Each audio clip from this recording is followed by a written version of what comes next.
Part 1 of Module 4, Rene Descartes. As always, you can click on the image of the philosopher and learn a little bit more. As you see here, we've sort of jumped in time a few hundred years, and you can look into more about him if you like, but again, not required.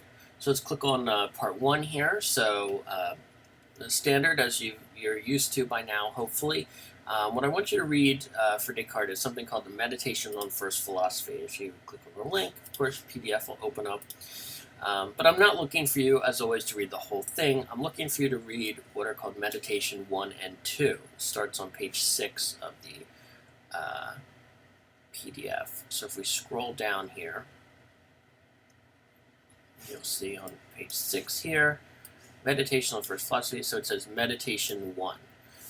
And so what you have here is sort of like a train of thought journal entry by Descartes. He is sort of taking you through the way at which he is sitting there thinking about things. And so the story goes, he sat down one time and he was sort of thinking about what he believed to be true, reality, truth, knowledge, all these things, and very similar themes to stuff we've talked about or explored earlier in the semester.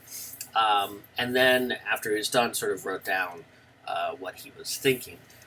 So you have this very first meditation, which is largely about certainty and doubt, and Descartes is challenging himself to figure out what of his beliefs he knows to be true, not truth based on what someone else told him, but something that he can actually prove to himself. As it turns out, there is not much there. And then in Meditation 2, he sort of explores that even more, but focuses on this notion of the nature of the human mind. And so at a certain point in the second meditation is where the very famous "I think, therefore I am," or "I think I am," is uttered. So read the first and second meditation. The second meditation isn't long. It's not a lot, as you see. It's only 6 pages of reading. And take from it what you will. Again, this is going to be a different style of philosophical writing. Everything in the different periods is a little bit different. And then you can move on to the writing and discussion assignment. The writing assignment will have to do with this very first paragraph of the first meditation. So let me explain that a little. Now, as you've probably noticed, philosophy is difficult to read and understand sometimes, and that's why I haven't been giving you a lot of it. I've been giving you sort of little pieces. And so what I'd like you to try and do for the writing assignment about Descartes is to rewrite the very first paragraph of the meditation in your own words. So the idea here is to imagine that you're writing or trying to talk to a friend, your parents, somebody to explain what he's trying to say who's never sort of been exposed to it before. I don't want you to say, Descartes says this. I want you to write it as if like you're expressing it.